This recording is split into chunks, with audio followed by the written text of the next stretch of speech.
Mama.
Benvinguts, germans, avui, en aquest diumenge.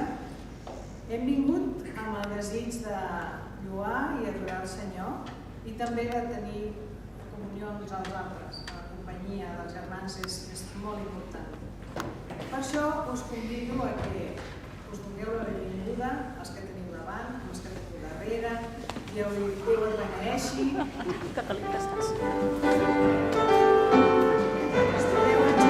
Davant i anar darrere i saludar els que estan a darrere.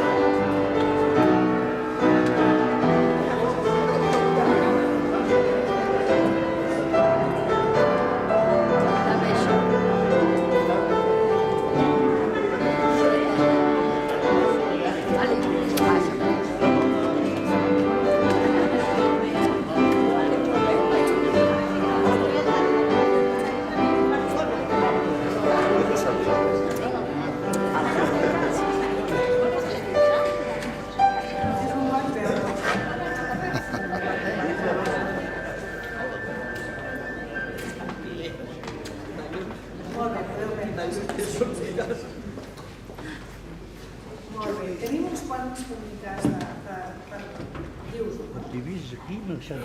És que tindrem una assemblea d'església el 26 de febrer. Ja durant aquesta setmana ens enviaran la documentació perquè puguem anar veient de què es tracta. També us volem dir que a conseqüència del terratrèmol de Turquia i de Síria hi ha una pàgina web on si voleu donar algun donatiu per ajudar aquestes persones, aquí els teniu, els tindrà el nostre pastor o al darrere, podeu prendre nota i fer la vostra decisió. També el diumenge a les 11 tenim l'escola dominical. Ja tenim un text que és a Primera de Pere, capítol 3, que diu: estigueu sempre a punt per a donar una resposta a tothom qui us demani raó de la vostra esperança. Per això tenim l'escola dominical. Per aprofundir en les Escriptures, per madurar la nostra fe i per poder explicar als altres què és el que creiem. Per això us convidem a que, si us és possible, a les 11 de cada diumenge tenim l'escola dominical i ara estem tractant aquest temps de les paraules. És molt interessant.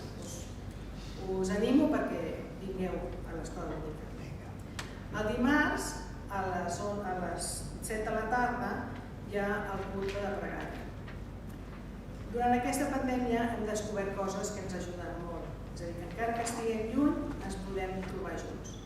Si no podeu venir al grup de pregària, doncs es pot enviar un WhatsApp amb una petició de pregària o una pregària o una lectura. Llavors, les persones que estan aquí poden intercanviar amb les persones que des del WhatsApp podem fer això. Però no hem de descuidar l'oració perquè és l'eina primordial per a una església i per a la vida. I el dimecres tenim el repartiment dels aliments. Tots els voluntaris ja sabem que és un moment de molta joia. A la nostra comunitat, en el seu projecte d'Iglésia, no sé si ho sabeu, contemplen 5 propòsits. El primer és l'adoració, el segon la comunió, l'ensenyament, la proclamació, i en aquest estan els ministeris, l'obra social, el rebost, evangelitzar. Tenim aquí a la nostra església un germà que ha sentit una crida per participar en el Ministeri de les Presons, i és l'Agustí. El convido perquè passi i que ens expliqui què és el que li ha mogut per fer aquest pas. Bon dia, germans i germanes. Bé, doncs em van suggerir la idea d'anar a les presons, a veure els presos, i vaig dir que sí, perquè em va semblar que si en algun lloc hem de trobar Déu és entre les necessitats, entre els que estan afligits, els que estan a la presó. Llavors, el pastor que porta el tema aquest del Ministeri de Presons, del Consell Evangèlic, es diu Jesús, és el pastor Jesús, i el pastor Jesús em va dir: hay un hambre de Dios en la cárcel que no hay en la calle. O sigui que em sembla que la gent allà està més receptiva a escoltar la paraula que no pas el que trobem al carrer. I en definitiva és això, no? Tinc ganes de prestar aquest servei i tinc ganes que Déu em faci servir de cara a aquests presos.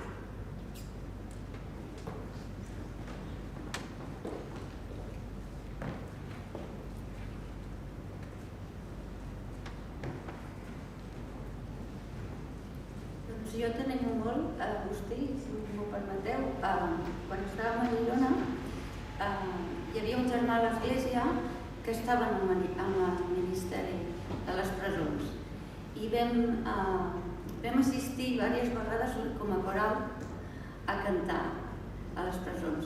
I us dic, us confesso que la primera vegada que vaig entrar a la presó a cantar, doncs no estava gaire pel que havia de fer, m'enteneu? Les parets, els d'això, i vam cantar al pati on sortien els presoners, diguéssim, no? I al principi vam començar a cantar i li vaig dir a Déu meu que pugui realment cantar el teu missatge, que res em faci aturar-me, no? O que res em faci sentir que no estic preparada o que, saps? O que no tingui perjudicis, sobretot que no tingui perjudicis. I vam començar a cantar i va ser una experiència que no l'he oblidada mai.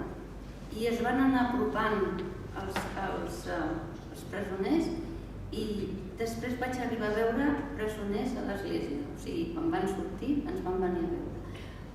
De veritat, t'animo moltíssim, Agustí. És molt reconfortant, de debò. I a més ens ho diu el Senyor, que visitem els que estan a les presons. Així és que donem gràcies al Senyor. Déu i Pare, donem tantes gràcies perquè sempre despertes en el cor de molts, Senyor, portar la teva llum, per portar aquesta pau a tots aquells que ho necessiten, Senyor.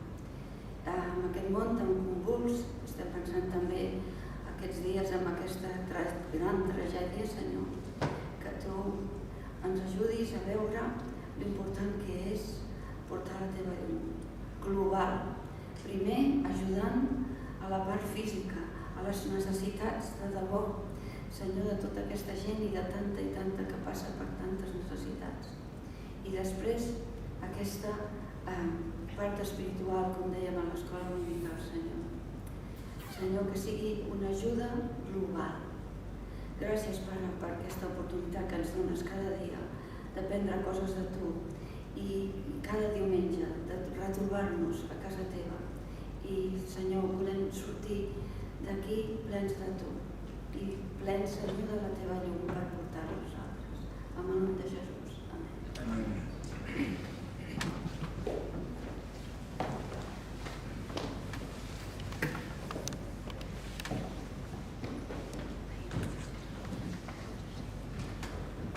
La lectura es troba al Salm 90, del 1 al 6 i del 12 al 17. I diu: Senyor, al llarg de tots els segles has estat al nostre present. Abans que naixessin les muntanyes, abans que infantessis la terra i el món, des de sempre i per sempre, Tu ets Déu. Tu fas tornar els homes a la pols dient-los: torneu-vos en fills d'Adam. 1000 anys als teus ulls són com un dia que ja ha passat, com el relleu d'una guàrdia de nit. T'emportes els homes com si fossin un son. Al matí s'espiguen com l'herba que s'espiga i floreix, però al vespre es marceix i s'asseca. Ensenya'ns a comptar els nostres dies per adquirir la saviesa del cor. Calma't, Senyor, què esperes?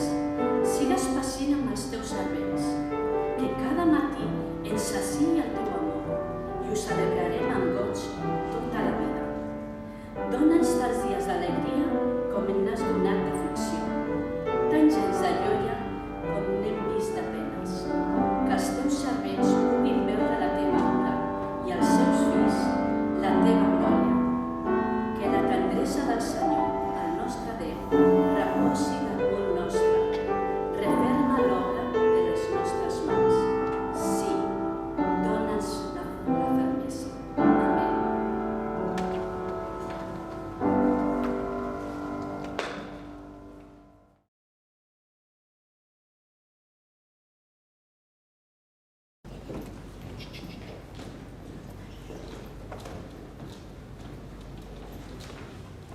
Un dels regals que Déu ens ha fet com a cristians és no viure la fe en soledat, sinó en comunitat. I vull començar aquest temps de lluança amb la pregària de Jesús al Pare pregat a nosaltres i per tots els que han de creure. Diu: mas no ruego solamente por estos, sino también por los que han de creer en mí por la palabra de ellos, para que todos sean uno, como tú, oh Padre, en mí y yo en ti, que también ellos sean uno en nosotros, para que el mundo crea que tú enviaste. I amb aquesta idea us convido a lluar, a adorar el nostre Déu, que la nostra lluança sigui particible en aquest moment.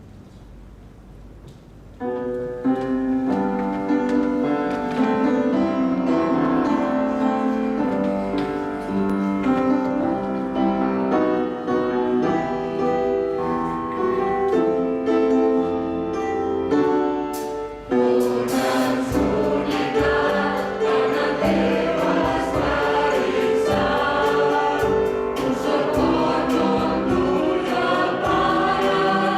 non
Déu i Mare Nostra, gràcies.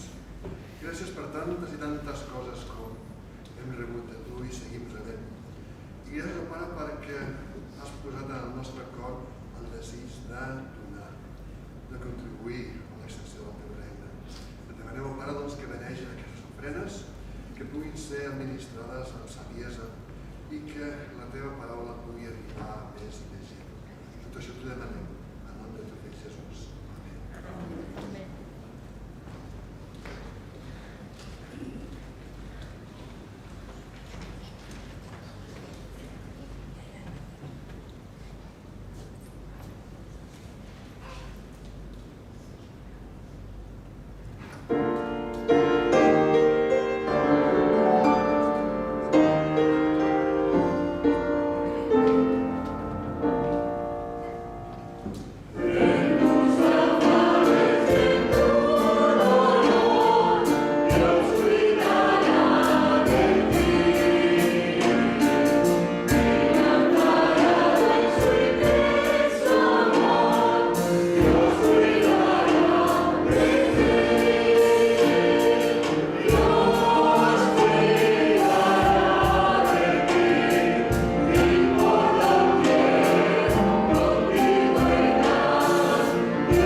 Amén.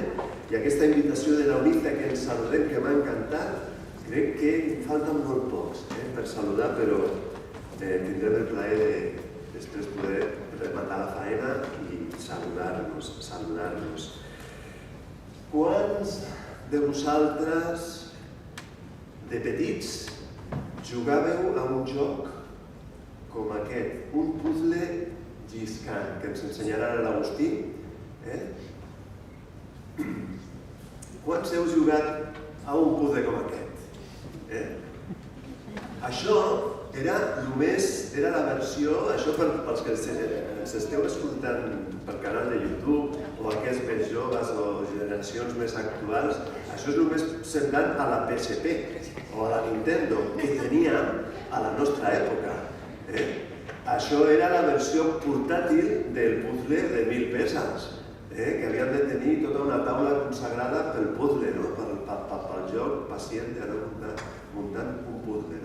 Doncs algú es va inventar aquest puzzle lliscant i amb una quantitat de peces petites i amb la dificultat de no tenir més que l'espai d'una peça, doncs allà havies d'anar fent el dibuix, anar ordenant, hi havia un que era d'ordenar números, havies de posar l'1, el 2, el 3, el 4, i jo recordo que si això era un entreteniment, la joia era desmuntar-lo, agafar-li al germà i desmuntar-lo, i llavors tornar-li a posar el repte davant.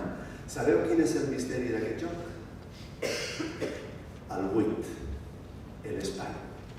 És un joc que permet entretenir-se i permet perseguir un objectiu gràcies a que n'hi ha un buit, un espai. I d'alguna manera aquesta és una imatge que vol reflectir la reflexió d'avui, que vol ser una mica una imatge gràfica de la reflexió que avui el Senyor ha posat en el meu cor. Una reflexió que suscita aquest títol que hem vist abans, què tens a casa? Una pregunta que es dona en un marc ben conegut, en una història molt delicada, en una història molt coneguda del segon llibre de Reis, en una història que llegirem ara, però que per una miqueta condicionar l'atenció m'agradaria identificar precisament en aquesta història que direm que és una història sobre les necessitats humanes, precisament no deixar de veure les necessitats com una cosa negativa, sinó de veure les necessitats com també una oportunitat de moviment, de cerca i de permetre buscar nous camins o nous horitzons. Les persones tenen necessitats, les organitzacions tenen necessitats. L'Església és un organisme, és una convivència de diferents elements que s'han de compaginar perquè generi la seva pròpia vida i tenim necessitats. Llavors, aquestes necessitats, segons ens les mirem, seran una bona o una notícia dolenta. De manera que m'agradaria, germans, que llegim aquesta història fantàstica que trobem a Segona de Reis, capítol 4, versets de l'1 al 7, i que ens deixem inspirar per ella en aquest matí. Diu així: la viuda d'un home que havia estat membre d'un grup de profetes va suplicar a Eliseu dient-li: el teu servent, el meu marit, s'ha mort, i tu ja saps que el teu servent reverenciava el Senyor. Ara ha vingut un creditor seu que es vol quedar els meus 2 fills per esclaus. Eliseu li va respondre: què puc fer per tu? Digues-me, què tens a casa? Ella li va dir: aquesta serventa teva no té a casa res més que una ampolleta d'oli. Eliseu li digué: ves a manllevar gerres als teus veïns de carrer, tantes gerres buides com puguis. Després torna a casa teva, tanca-t'hi amb els teus fills, aboca aquell oli a totes les gerres i ves retirant les que estiguin plenes. Ella se'n va anar i es tancà a casa amb els seus fills. Aquests li acostaven les gerres i ella hi anava abocant l'oli. Quan van ser totes plenes, la dona digué a un dels seus fills: porta'm una altra gerra. Ell li va respondre: no em queda cap més, i l'oli parà de rajar. Llavors anà a comunicar-ho a l'home de Déu, i aquest li va dir: ves a vendre l'oli, paga el teu deute, i tu i els teus fills viviu del que quedi. Viviu del que quedi.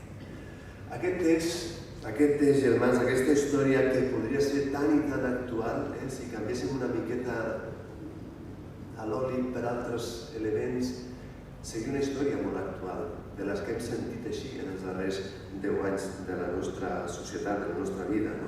Però crec que aquesta història, el text d'avui, ens parla clarament d'una necessitat. Ens parla d'una petició i ens parla d'una dinàmica, d'una nova dinàmica que es pot emprendre. I m'agradaria anar per cadascun d'aquests passos i poder extreure una miqueta els aprenentatges que podem observar. De manera que primer ens fixarem en la necessitat que ens dibuixa aquesta història.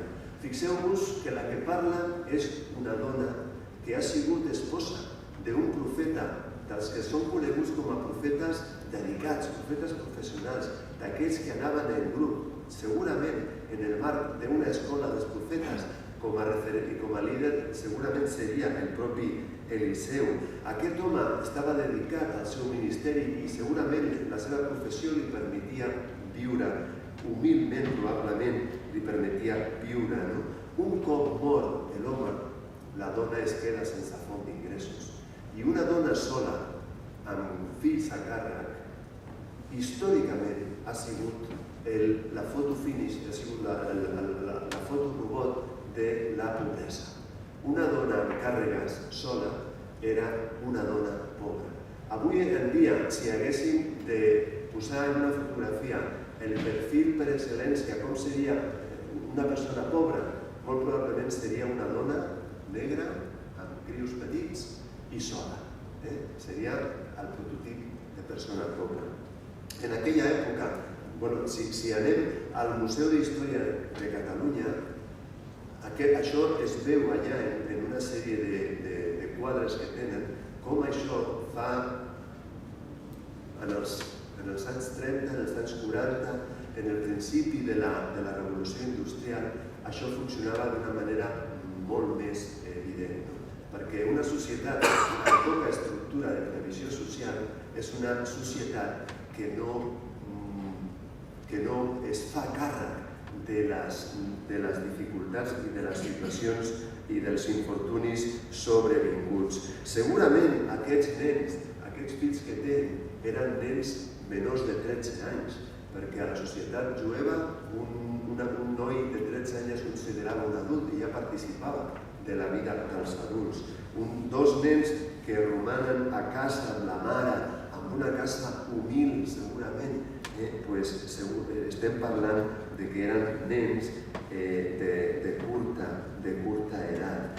Estem davant, com podem veure, davant d'una necessitat apremiant. No és una emergència puntual, sinó que és més aviat un pas més en el cúmul de despropòsits. No és tant com ensopegar-te i necessitar un ajut puntual per aixecar-te, sinó que és com estar vivint en una mena de toboggà que vas descendint, relliscant cap a baix sense possibilitat de remuntar. Per aquesta dona, l'ascensor social no funcionava. No hi havia possibilitats de reenganxar-se, no hi havia assistència social. Estava experimentant la més crua de les realitats. I segons la legislació del moment, no us serà estrany recordar que quan una persona tenia un deute que no podia pagar, es podia donar a si mateix o donar als seus fills en esclavatge. Era una opció descrita en el corpus jurídic i en els usos i costums del temps de l'Antic Testament. I en aquella època era viable que una persona visqués la major part de la seva vida fent un treball esclau per poder pagar un deute. Aquesta era l'única opció que tenia aquesta família per poder solventar el deute econòmic. Per això dic que la casa seria humil, perquè probablement ni venent la casa donaria per poder pagar el deute. Aquesta dona estava en una situació molt pitjor que un desnonament. Aquesta dona estava en una situació en la que les víctimes, a més de ser víctimes de la poca previsió estructural, eren víctimes d'un agreujament precisament per la poca previsió estructural. Jo he treballat durant molts anys de la meva vida amb una companya de feina que va veure's en una situació com aquesta. I coneixem persones d'aquesta comunitat que han perdut la seva vivenda o que han perdut la seva manera de viure, sobretot en la crisi del 2010. Aquesta companya meva va perdre la seva casa, el seu negoci, li li van perseguir els deutes, no podia treure una targeta del banc, estava en totes les llistes de... Era una persona absolutament anul·lada, però encara podia tenir la seva feina, encara hi havia una mica de rigor per anar pagant el que podia pagar. I si això és un pes tan difícil de portar en una ciutat com la nostra, imagineu-vos què seria per aquella dona veure's sola, vídua, veient com la seva família es desintegra, com pot perdre els seus fills i com la seva situació no veu una sortida. Aquesta foto, aquesta imatge, nosaltres no la podem veure tal qual en la societat que vivim, perquè vivim en la part de dalt del món, en aquella cúspide de la població. Nosaltres, si la població en el món que vivim fos representat per una piràmide, nosaltres estaríem vivint en la punta de dalt. Estem vivint dintre dels 1.000 milions de persones del món que millor viuen nosaltres. Però n'hi ha tota la resta que encara n'hi ha situacions com aquestes. N'hi ha situacions d'explotació, n'hi ha situacions d'esclavatge, n'hi ha situacions de precarietat, n'hi ha dones que queden soles i automàticament queden descartades i a expenses de qualsevol que els vulgui fer el que vulgui. Empatitzem amb la necessitat de la vídua i veiem que fa una cosa ben feta, i és que demana ajut. Veiem la fotografia de la necessitat i ens posa els pèls de punta. Això és que funciona en el cor. Però també hem de veure que fa una cosa ben feta, i és que demana ajut. La dona expressa la seva situació davant del seu, davant del que ella considera que ha sigut el líder del seu marit, davant d'aquell que li pot oferir una miqueta de llum i el que pot fer alguna cosa que faci moure una miqueta la peça del puzzle i que pugui aquesta necessitat veure's coberta. Sovint, germans, ens fereix conèixer notícies com la que vam conèixer fa un any, en la que vam veure i recordar que al gener passat de l'any passat un home de 84 anys que va caure desmaiat al carrer de París va estar, crec que eren més de 12 hores allà estirat amb el fred i va morir per això, ni per la caiguda ni per el que li ha fet desmaiar-se. Va morir per la invisibilitat de la gent que passava per allà. Aquestes notícies se'ns queden d'una manera especial en el cor i ens indignen, perquè moltes vegades veiem la insolidaritat humana, l'individualisme, però hi ha una altra realitat, i és que en la nostra societat hi ha moltes persones que necessiten ajut i no ho demanen, no veuen clar la manera de com demanar ajut. Les persones que treballem amb l'assistència social o com l'Alícia, que en l'hospital estarà davant de quantitat de necessitats de persones que venen a demanar coses, però n'hi ha un món, n'hi ha una part de la societat que queda a casa i no és capaç de picar a cap porta per una noció distorsionada de la dignitat, per un analfabetisme en el deixar-se ajudar. I hi ha un estudi fet per l'empresa de sanitat que es diu Sanitas, que diu que el 8% de la població va pensar que li hauria anat bé suport psicològic durant el temps de confinament de la pandèmia, però no va fer res, no va donar pas. Es va quedar una miqueta sofrint les coses en la intimitat. Hi ha moltes persones que no van a serveis socials perquè no volen veure's ser vistos pel seu vecindari en una cua per anar a buscar aliments. N'hi ha entitats que fan suport a aquestes persones i per preveure això fan distribució d'aliments a domicili per evitar que persones que han tingut un estatus o una situació de comoditat o de benestant puguin tenir la seva assistència salvant aquestes dificultats que són dificultats afegides. Com deia, aquesta dona demana ajut i ens mostra, ens crucifica, ens dignifica el fet de necessitar ajut, perquè mai sabem quan haurem de picar una porta per demanar alguna cosa. I us asseguro que quan algú té una necessitat no hi ha una cosa que soni a més glòria o a cant celestial com la pregunta que Eliseu li fa a aquesta dona. Què puc fer per tu? Aquesta pregunta en els llavis d'Eliseu és una finestra del cel que se li obre a les persones que tenen necessitat. I quan alguna persona que s'apropa a la necessitat d'una altra li pot preguntar aquesta pregunta, què puc fer per tu, està donant un missatge de no estàs sol, et podem fer un cop de mà, et podem fer un cop de mà.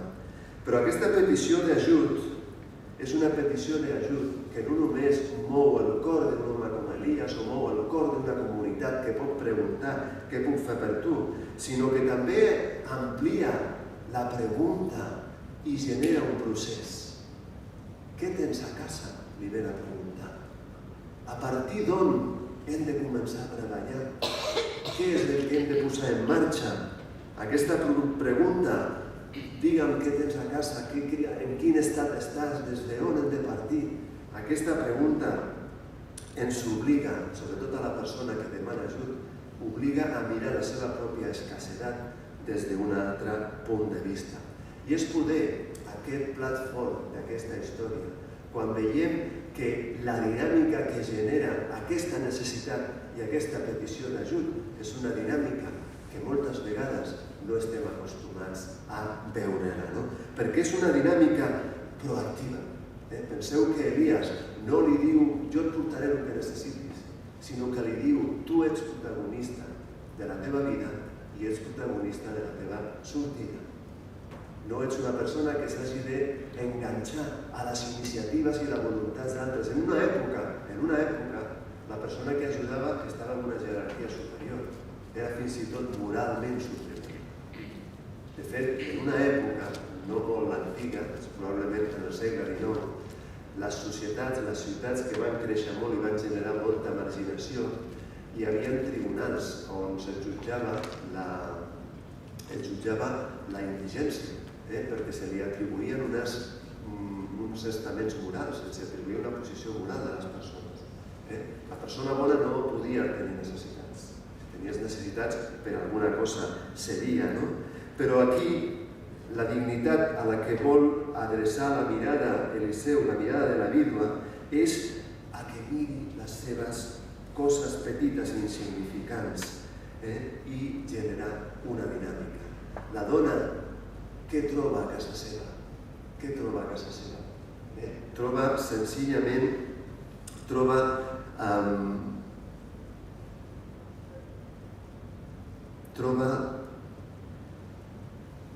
que hi ha una miqueta, té un pot petit, una petita ampolla d'oli que li pot servir, que li pot servir. I és que en aquesta, tal com ens ve la història, veiem com aquesta dinàmica no ens entra en la ment d'una persona adulta.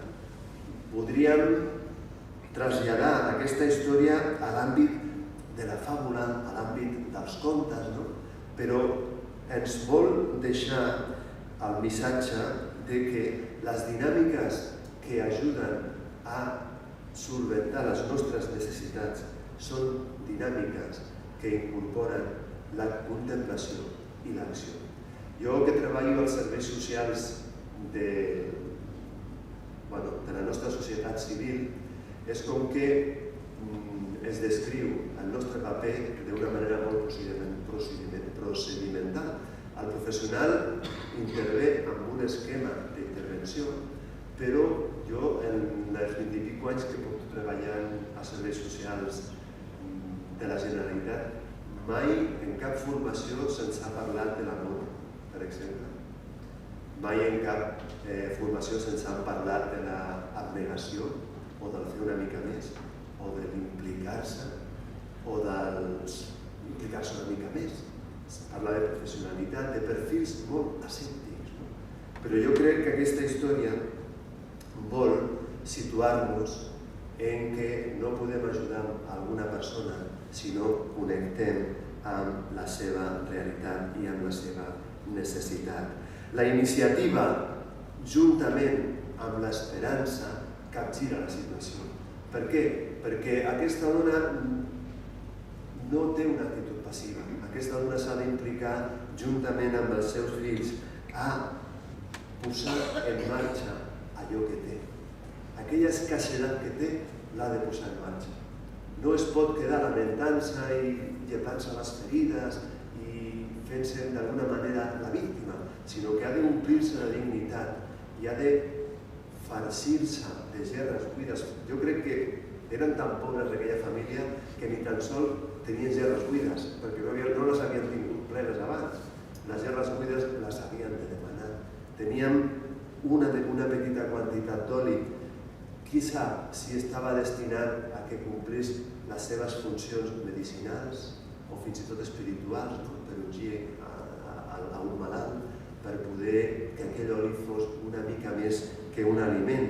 Però aquest oli posat en marxa és un oli en les mans de Déu.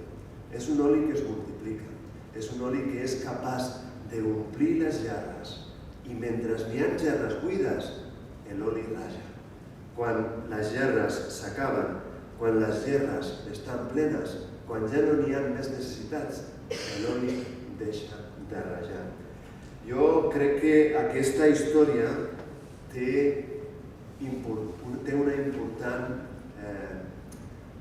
important exhortació, una important indicació per a les comunitats com la nostra, que són comunitats de format petit, amb persones que tenim unes forces limitades i unes implicacions limitades, però que no hem de deixar per això mirar les gerres buides que tenim al nostre voltant. I molt menys hem de deixar d'anar a buscar-les. Perquè moltes vegades, i amb la Sala ho parlem, podríem fer classes de reforç escolar a l'església pels nens, que potser del barri necessiten, o classes per adults que vulguin alfabetitzar-se. Podríem fer, com fan a l'església de la Primera, unes sessions durant la setmana per acollir a mares que són primerisses i que són nouvingudes i que moltes vegades aquestes dones queden molt tancades a casa i necessiten una miqueta d'orientació i d'ajuda per la integració. Hi ha moltes coses boníssimes que les podrien fer perquè són necessitats que n'hi ha. I a vegades acabàvem amb la frase és que necessitem mans. I és veritat, necessitem més oli. Però el poc oli que tinguem l'hem de posar en marxa. Perquè quan aquest oli raja i omple i el posem a dintre de gerres buides, aquest oli ens sorprèn, perquè aquest oli no s'acaba. Perquè ja no dependrà de nosaltres, sinó que serà la pròpia provisió de Déu.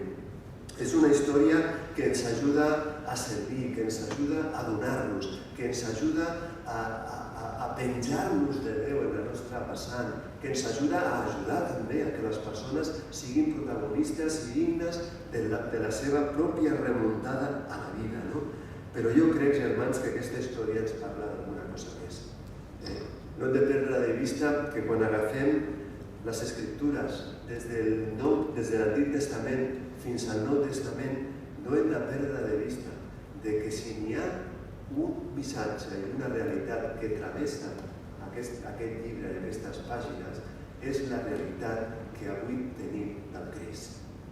La realitat del Déu que s'ha fet home i que s'ha donat per redimir a la societat i que ha ressuscitat i que ha obert un camí de vida i de salvació, és una realitat que travessa els ensenyaments de les Escriptures. De manera que a la vegada que ens enfrontem a un salm, a un text de l'Antic Testament, a una història com aquesta, ens hem de fer la pregunta: què passa amb aquesta història si la fem passar pel Crist?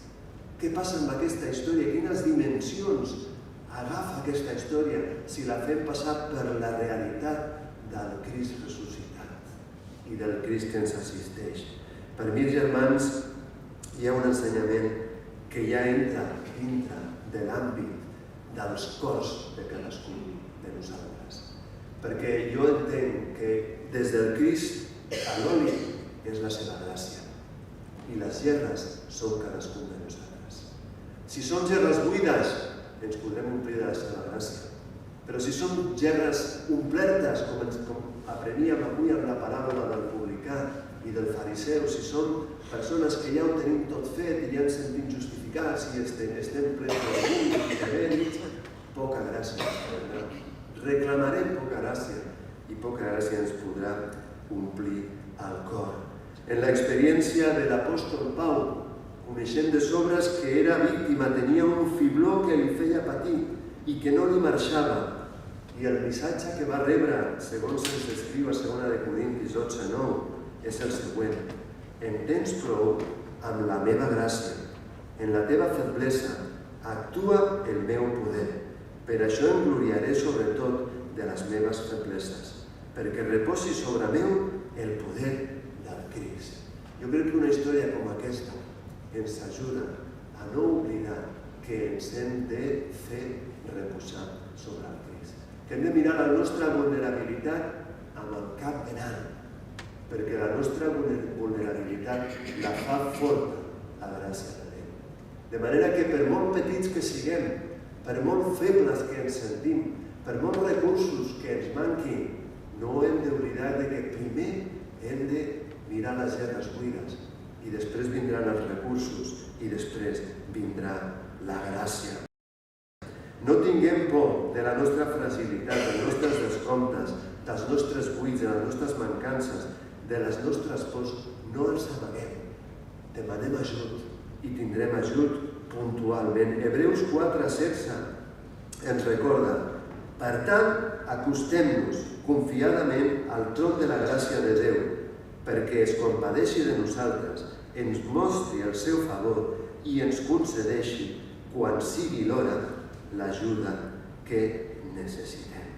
Hem de demanar l'ajut al Senyor, perquè no hem de dubtar que ell ens ajudarà. No hem de dubtar que el Senyor ens preguntarà: què puc fer per tu? I que quan ens pregunti què pots fer per nosaltres, també ens preguntarà què tens a la teva llar. I ens hem de nosaltres saber mirar què tenim a la nostra llar. Si creiem que tenim de molt i som autosuficients d'alguna cosa, poder ho hem de deixar de banda. Però si veiem que tenim coses bones, coses que necessitem en petita quantitat, no tinguem por de posar-les a servir. Per molt gran que sigui la necessitat, el Senyor vindrà darrere i no permetrà que l'oli deixi de rajar. La vídua, quan té les gerres plenes, li pregunta a Eliseu què haig de fer. I Eliseu li diu: paga el teu deute amb aquestes gerres d'oli. I les que sobrin, imagina't si n'hi havia, no? Les que sobrin, viu, que te serveixin per viure, no? I jo crec que la gràcia de Déu, en allò que ens podem implicar, allò que li podem reclamar a Déu, són aquelles coses, aquella gràcia, aquell oli que ens ajudi a conquerir la llibertat, a no caure en els esclavatges, a no haver de pagar el peatge de l'esclavatge com aquests fills d'aquesta vídua, i allò que ens permeti viure. Perquè la vida de fe ha de ser una vida sostenible, la vida de les nostres esglésies ha de ser una vida joiosa, no pot ser una càrrega que faci una pressió tremenda per conquerir la fidelitat dels nostres cors. Hem de ser comunitats sostenibles que puguin requerir i anunciar la gràcia de Déu que ens permet lliures dels esclavatges i vides més joioses i plenes. De manera que, germans, aquesta pregunta m'agradaria que ressonés durant aquesta setmana, no? Aquesta setmana. Què tens a casa? Què penses que tens en poca quantitat i que fa falta? Perquè llavors l'única cosa que ens caldrà és identificar les gerres a on cal que ragi aquest oli, que segur que tothom tenim a casa. M'agradaria fer una pregària, germans, i demanar al Senyor que ens beneixi. Senyor i Pare nostre, sabem que tu ets el nostre mestre, però també ets el nostre Pare. És aquell que ens pren avantatge, és aquell que ens escolta les demandes, que veu les necessitats, però també ets aquell que vol potenciar les nostres capacitats, ens vol empoderar sobre tot allò que podem fer. Ajuda'ns, Senyor, a mirar-nos amb ambició, a mirar lo petit, lo poc que tenim per saber que tu pots multiplicar.